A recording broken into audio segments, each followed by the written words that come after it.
So the first scripture reading is from the book of Second Samuel, chapter 11, verses 1 through 15, and let us listen for God's word. In the spring of the year, the time when kings go out to battle, David sent Joab with his officers and all Israel with him. They ravaged the Ammonites and besieged Rabbah, but David remained at Jerusalem. It happened late one afternoon when David rose from his couch and was walking about on the roof of the king's house. He saw from the roof a woman bathing. The woman was very beautiful. David sent someone to inquire about the woman. It was reported, "This is Bathsheba, daughter of Eliam, the wife of Uriah the Hittite." So David sent messengers to get her, and she came to him, and he lay with her. Now she was purifying herself after her period. Then she returned to her house. The woman conceived, and she sent and told David, "I am pregnant." So David sent word to Joab, "Send me Uriah the Hittite." And Joab sent Uriah to David. When Uriah came to him, David asked how Joab and the people fared and how the war was going. Then David said to Uriah, "Go down to your house and wash your feet." Uriah went out of the king's house, and there followed him a present from the king.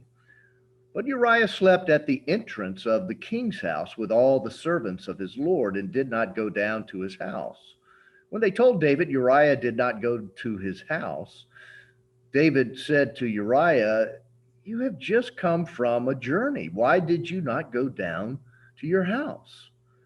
Uriah said to David, "The ark of Israel and Judah remain in booths, and my lord Joab and the servants of my lord are camping in the open field. Shall I then go to my house to eat and to drink and to lie with my wife? As you live and as your soul lives, I will not do such a thing." Then David said to Uriah, "Remain here today also, and tomorrow I will send you back." So Uriah remained in Jerusalem that day. On the next day, David invited him to eat and drink in his presence and made him drunk. And in the evening, he went out to lie on his couch with the servants of his Lord, but he did not go down to his house. In the morning, David wrote a letter to Joab and sent it by the hand of Uriah. In the letter, he wrote, "Set Uriah in the forefront of the hardest fighting, and then draw back from him, so that he may be struck down and die."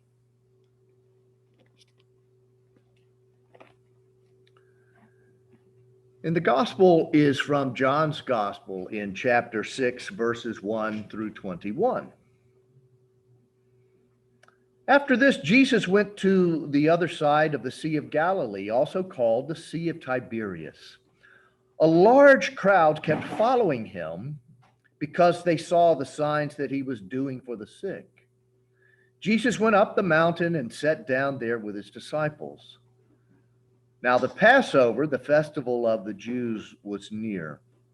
When he looked up and saw a large crowd coming toward him, Jesus said to Philip, "Where are we to buy bread for these people to eat?"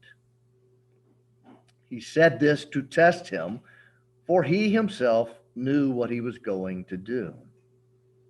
Philip answered him, 6 months' wages would not buy enough bread for each of them to get a little. One of his disciples, Andrew, Simon Peter's brother, said to him, "There is a boy here who has 5 barley loaves and 2 fish. But what are they among so many people?" Jesus said, "Make the people sit down." Now there was a great deal of grass in the place, so they sat down, about 5,000 in all. Then Jesus took the loaves, and when he had given thanks, he distributed them to those who were seated. So also the fish, as much as they wanted. When they were satisfied, he told his disciples, "Gather up the fragments left over so that nothing may be lost." So they gathered them up, and from the fragments of the 5 barley loaves left by those who had eaten, they filled 12 baskets. When the people saw the sign that he had done, they began to say, "This is indeed the prophet who is to come into the world." When Jesus realized that they were about to come and take him by force to make him king, he withdrew again to the mountain by himself. When evening came, his disciples went down to the sea, got into a boat, and started across the sea to Capernaum. It was now dark, and Jesus had not yet come to them. The sea became rough because a strong wind was blowing. When they had rowed about 3 or 4 miles, they saw Jesus walking on the sea and coming near the boat, and they were terrified. But he said to them, "It is I. Do not be afraid." Then they wanted to take him into the boat, and immediately the boat reached the land toward which they were going. This is the word of the Lord. Thanks be to God. So I'm calling this sermon A Tale of Two Kings. So the first king, David, um, took what he wanted because he was king and he could. And when it didn't turn out exactly the way he wanted, he tried to cover it up and eventually had Uriah killed again because he could. He was king.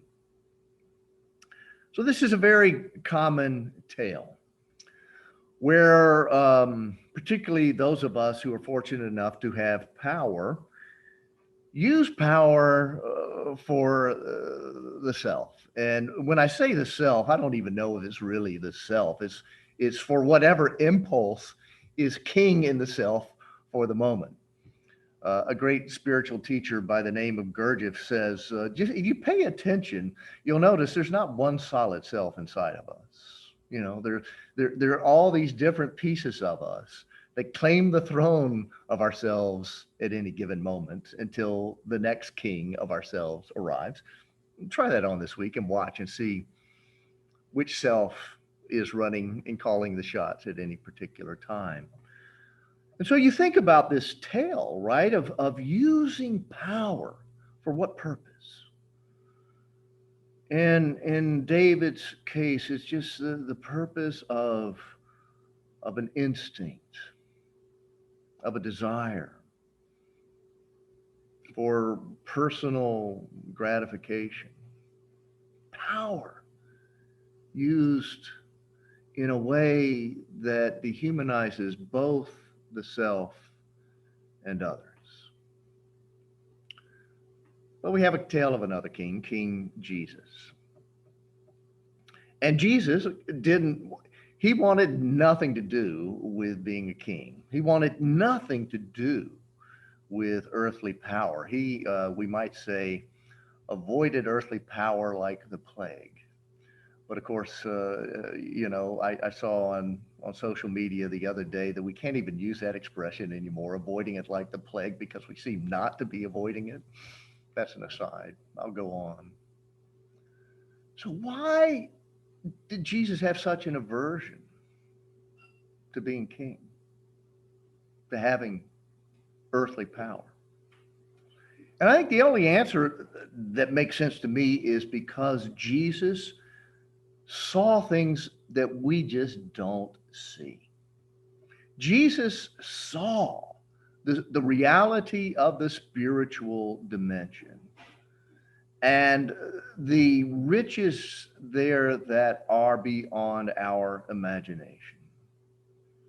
And he was devoting himself to those riches and to helping people like us see and access that source of energy and power. So most of us are familiar. We've heard these two miracle stories that I read in John's gospel. There's a crowd that's coming, 5,000 plus. And Jesus asks Philip, where are we going to buy enough food for all these people? And the text says that he said this to test Philip, that he knew exactly what he was going to do. So why the test? And again, the only explanation that makes sense to me is that Jesus was a spiritual teacher, and his desire was to wake all of us up to the reality of the spiritual dimension until we develop the capacity to actually see it and experience it and to live by it at all times. You might say that the entirety of our lives is a test, that we might be able to wake up to this spiritual dimension and begin to run our lives, steer our lives by its energy, by its power. And what this story tells us is that even though we have a hard time seeing the resources of the spiritual dimension, that those resources are there and that they are always coming to us. God is much more anxious to give than we are to receive. And you'll notice that in John's gospel, every one of the miracles is called a sign. Did you catch that? It's a sign. So the idea is that we are not supposed to put all of our attention on the sign, but we're supposed to focus on what it is that the sign is pointing to. That's something greater than the sign is pointing to. And of course, we usually get this all wrong. We focus on the miracles themselves. In this instance, the multiplication of the loaves and the fish. But for John's gospel, it's the sign of a spiritual reality trying to tell us, taste and see that there is abundance always coming to us, that there is nothing really in this world that we have to fear, that God will provide for us everything that we need. It may not be what we want, it may not be what we think we need, but in every given moment, God is providing for our well-being. Now, John's gospel understands that this is not easy for us human beings to see. And understandably, we're human. Our attention goes to our inadequacy. It goes to the impossibility of our circumstances. And it seems that the Gospels are trying to tell us that the only way we can learn of the truth of the spiritual dimension is if we develop the ability to experience that dimension in the constrictions and limitations of our physical earthly existence. It's the only way. So, how do I illustrate this? Well, this week I had a couple of meetings with people who are planning memorial services. One, a former member I did not know, had not met, at a small funeral later in August, and the other was with really good friends, Bob and Deb Sparling, as we met this week for the first time to talk about the memorial service for Jane Murphy. And it was so interesting as we began to talk. Really, for the first time, Jane's death began to become real for me personally, and powerful. It's like it's an idea, but it begins to become real when you begin to say, okay, we're gonna create her memorial, and you begin to imagine what's that is going to be like. And but of course, because Bob and Deb are such good friends, I didn't feel like I had to be totally in my ministerial persona. I could be John as much as I could be Pastor John. And so the conversation flowed easily, and I found myself saying to them, this maybe sounds strange, but I have to tell you that funerals have become, I think, my favorite part of ministry. And I know that sounds weird, but the reason I say that is I feel like at funerals, we touch into the spiritual more deeply than in any other aspect of the life of the church. The heart is open. The personality structure is softened, and we're less in our heads. We're less in a defensive posture. We're less in a kind of a projection of an image of ourselves, and we're just present to the depths of life, the the the inexplicable reality of death that we know in our minds is real, but always takes us to another place when it hits close to home. And I find in those moments a certain clarity coming about really what the significance of our lives is about. And it becomes really clear in ways that it's not clear most of the time. It's about love. It's about relationships that embody and help us realize the experience of that ethereal something that we call love, which we're told is the fundamental reality of the universe, but which most of the time in our to day existence seems so, removed, so unreal. But once we sink down into the depths and we open ourselves, we taste it. We know it in our bones. And it's why, for me, funerals are so significant. So, we have that moment of clarity, right?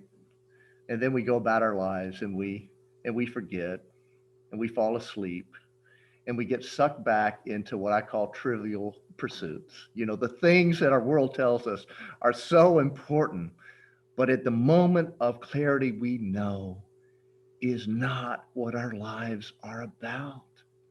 We spend so much energy on things that frankly simply don't amount to a hill of beans. So in a strange way, is not this spiritual clarity, costly one, a true gift and blessing? We glimpse that just as we need food for our bodies, right? And most of the time we eat unconsciously. We're not aware of what we are taking in is life. Just as we need food and good food for our physical health, we also need food for our souls. And I think that's what this story is telling us. We need food for our souls. And that soul food, that food that really brings us spiritual life and clarity, frequently is not what we would expect. It comes to us in surprising ways.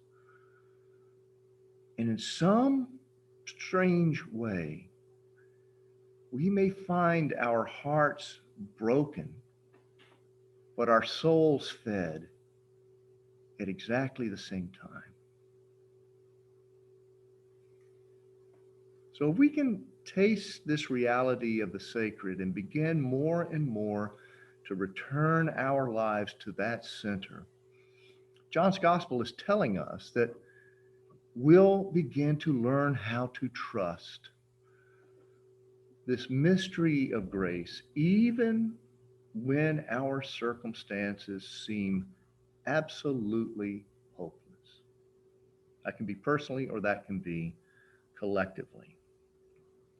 And this is really one of my primary spiritual practices right now because when I look at our world um, from a level of my earthly existence, I would be in despair.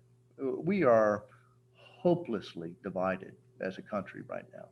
We cannot even agree on basic facts. And our usual strategies of trying to connect and to bring, resolution simply no longer work, right?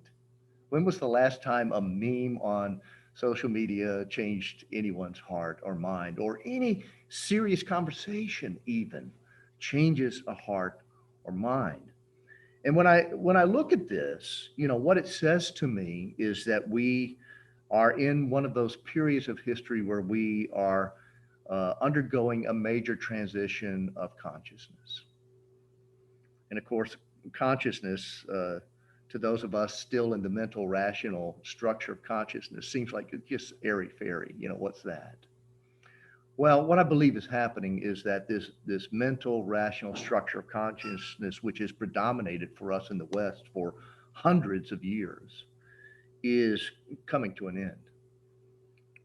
And a new structure is on the horizon, which is more whole. It will be more spiritual. It won't jettison the mental, but it will um, understand that the spiritual is front and center and must hold it all together, and that the mental and that the individual must somehow be tied into a higher, more whole energy. People are calling it integral. It's emerging, but it's not here. And so we find ourselves in this liminal space between two realities, between two structures of consciousness, two ways of seeing and being in the world. And what we're experiencing right now in the breakdown of the rational is uh, the presence of the pre rational or irrational. And this, we all know in our bones, is a very, very dangerous place to be. So, one thing gives me hope, and that is the reality of the spiritual dimension and its ability to open the inner world of people in ways that we simply cannot anticipate. It's not easy for me to stay hopeful, but I have confidence that the spiritual dimension, breaking through our limitations and our impasses, will eventually bring us to a new place. So, when we don't see the spiritual, when it's not real to us experientially, then the story of David is a story that all of us fall into in one way or another. And I don't know about you, but you read this story of David and you think, what in God's name happened to this guy? I mean, he was a spiritual person. He was a creative hearted human being. And I think what the story is telling us is that only the spiritual dimension can fill the human heart. And when we're not in touch with that, there is a deep soul sickness that comes not only to David, but to all of us. And when you are in that place of separation or soul sickness, then the self is prone to this aching, nameless desire to be filled. And so he's probably bored. He saw Bathsheba. He took her Things didn't work out the way he wanted. He tried to cover it up. And then eventually he just wiped it out, had Uriah killed. How soulless our lives can get, even for a talented and basically good hearted person like David. And none of us are immune from the bad choices which come from soul sickness. So, if we can see that that's what's behind the irrationality and the craziness and the blindness and the denial that haunts us, then maybe our energy can begin to move from anger, which is an understandable emotion, to compassion. And if somehow we can manifest the compassionate heart of the divine, then maybe a different energy can begin to take hold. I know I'd like to be able to just have a plan, you know, deliver it, and everything would be changed.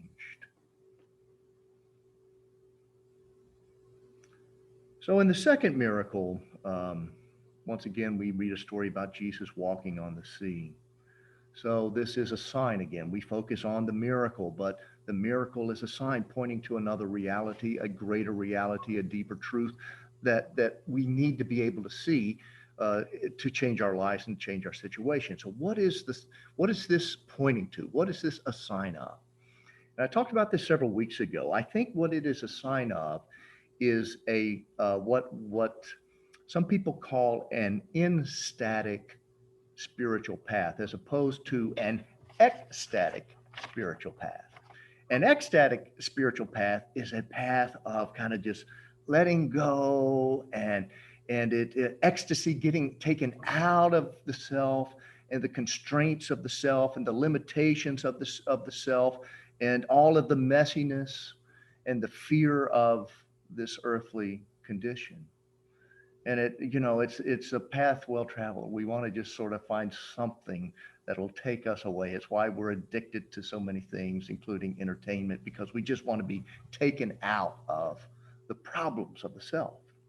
But the in-static path is a path of being able somehow to find this greater I am presence in the midst of the storms of life.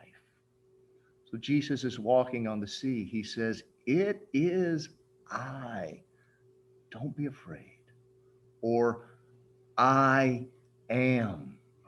Don't be afraid. I am." So we look at that and we say, well, of course, Jesus could do this. But the whole point, this is a sign for us to discover the I am presence, which is within each one. The I am, that part of us which is eternal and infinite and greater than these little narrative selves that we think we are. That part of us that is untouched by the neurosis of the narrative self because it's trying to make its way in all of these uncertainties and storms, and it just simply isn't up to the task. It is the spiritual in us that can see the spiritual in everything.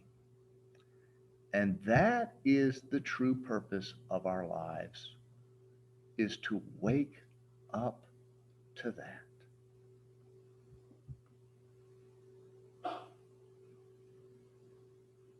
There's some way to become I am presence in the world. So I'm noticing how I taste into that. And I'm noticing how I fall asleep to that over and over. And so I practice returning to that as much as I possibly can until one day I pray that it becomes stable in me and in you, and then the new world begins. May it be so. Amen.